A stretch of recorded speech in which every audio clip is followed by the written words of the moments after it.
Et voici la vidéo règle de Saute Lapin, un petit jeu d'adresse et d'estimation de distance pour 2 à 4 joueurs. À partir de 4 ans, c'est un jeu de Sylvain Ménager, édité par ABBA.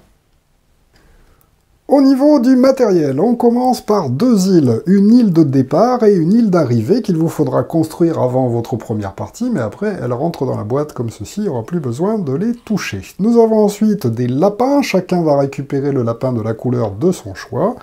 Ensuite, nous avons des carottes. Il y a une grosse carotte en or comme ça qui brille, très sympathique, qu'on va disposer sur l'île d'arrivée. Si vous jouez à 2 joueurs, vous ne mettrez que cette carotte-là, les 2 autres seront remises dans la boîte. Si vous jouez à 3 joueurs, à ce moment-là, vous mettrez 2 carottes, la grosse et la moyenne.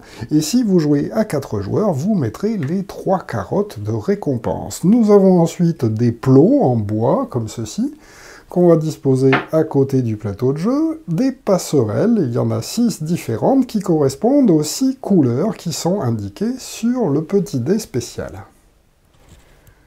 Alors, pour jouer, il va falloir s'installer sur une grande table, car effectivement, vous allez devoir séparer l'île de départ de l'île d'arrivée d'à peu près la longueur de 4 boîtes. 1, 2, 3 et 4.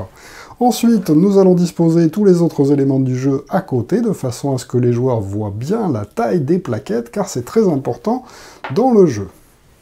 Quel est donc le but du jeu? Eh bien, c'est l'heure de la récolte qui vient de sonner, et sur l'île aux carottes viennent de pousser des carottes, dont la superbe carotte en or que les petits lapins ont bien envie d'aller récupérer. Malheureusement, elle est loin cette île dans la mer, et ils sont très très loin sur leur petite île. Et malheureusement, les pauvres petits lapins ne savent pas nager. Heureusement, il y en a un qui est plus malin que les autres et qui leur dit « Et si on jetait des grosses pierres à la mer ?» Et puis qu'on prendrait des planches, et puis qu'on mettrait nos planches pour pouvoir se déplacer de plot en plot, comme ça, pour aller jusqu'à la carotte. Ah oui, bonne idée! Et donc, tous les lapins décident de faire la course pour savoir celui qui récupérera en premier la carotte en or.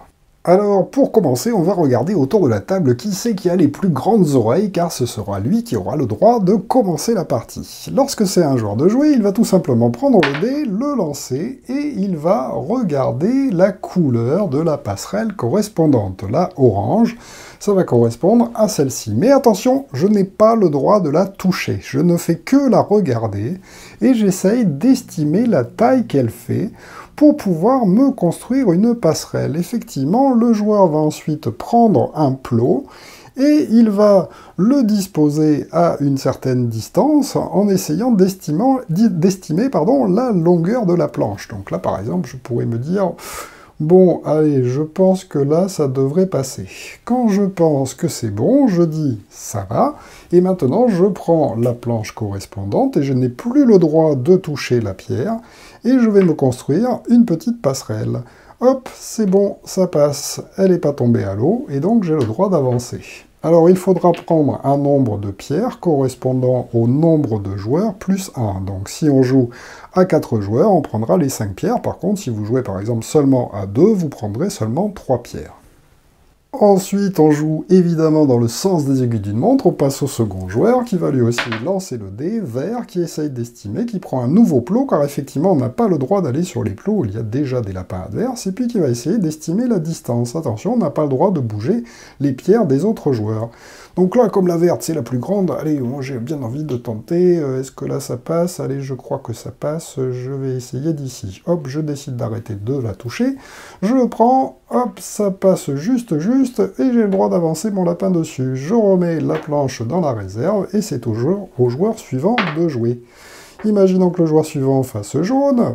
Aïe aïe aïe, là, ça va commencer à être difficile de passer aussi entre les autres. Alors évidemment, on peut partir dans n'importe quelle direction, et on peut gêner les autres lapins aussi en faisant exprès de se placer sur les zones que tout le monde a envie d'aller, puisque évidemment, le chemin le plus court, c'est la ligne droite.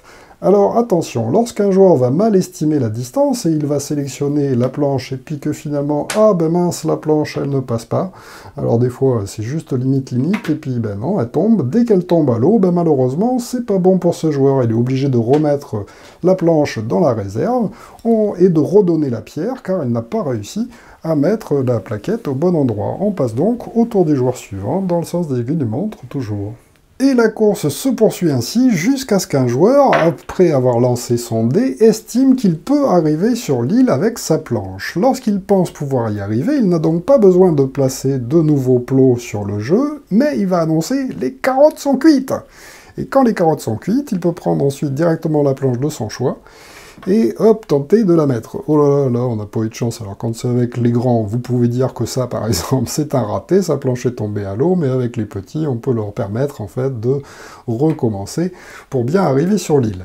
Dès qu'un lapin arrive sur l'île, à ce moment-là, il va récupérer la plus grosse carotte qui s'y trouve. Évidemment, si vous jouez à deux, eh bien, la partie est directement gagnée par ce joueur. Si vous jouez à plus, il prend la carotte devant lui, on enlève la planche, et les autres joueurs vont continuer pour essayer, eux aussi, d'arriver sur l'île, récupérer des carottes tant qu'il en reste. Alors évidemment, lorsqu'il n'y a plus de carottes à distribuer, bien malheureusement, le dernier joueur n'a pas gagné. Mais c'est pas grave, on va refaire une partie maintenant pour savoir qui va gagner la prochaine. Ça va changer certainement. Alors, le lapin qui a récupéré la plus grosse carotte, il a même le droit de se faire appeler le jardinier des carottes en chef. Le deuxième, il peut se faire appeler le super jardinier. Et le troisième, le maître des grignoteurs, jusqu'à la prochaine partie. Alors, après quelques parties, vous pouvez même décider d'éloigner les deux bases de départ, pourquoi pas même de jouer par terre dans la chambre, et puis de les mettre très très loin l'un de l'autre. Vous pouvez même mettre des obstacles, vous amuser à mettre différentes choses sur le parcours. Vous pouvez même décider que les lapins ont le droit d'aller sur certaines choses, et puis de ne pas aller sur d'autres avec leurs planches. Et puis voilà, donc il y a plein de petites variantes originales à jouer pour faire la course un peu partout dans la maison. Alors, après quelques parties, vous pouvez aussi décider de jouer avec une petite variante. À ce moment-là, vous allez placer votre plot lorsque c'est à vous de jouer, avant de lancer le dé. Et donc, vous allez essayer de jouer aussi sur la prise de risque en vous disant, est-ce que je tente de faire une grande longueur, mais à ce moment-là, il faudra que le dé fasse la bonne couleur, ou est-ce que je pourrais faire être prudent et puis jouer un petit peu plus prudemment comme ça. Donc là, par exemple, hop, violet, ah, finalement c'est la toute petite, pas de chance, ça tombe à l'eau. J'ai donc pas réussi à avancer, et c'est au tour du joueur suivant. Mais voilà, vous jouez aussi comme ceci, un petit peu sur la prise de risque, c'est un peu différent. Voilà donc pour Saute Lapin, un excellent petit jeu d'estimation de distance et puis d'adresse, car il faut aussi aller doucement pour placer les planches. Nous avons vu qu'on peut jouer aussi en étant très très méchant et en disant que si jamais on la pose pas correctement et qu'elle glisse, même si la taille est bonne, ce n'est pas bon pour les lapins. Donc voilà, un excellent jeu à partir de 4-5 ans, et pour pouvoir jouer en famille à travers toute la maison. Merci de m'avoir suivi et à très bientôt pour une nouvelle vidéo règle. Au revoir.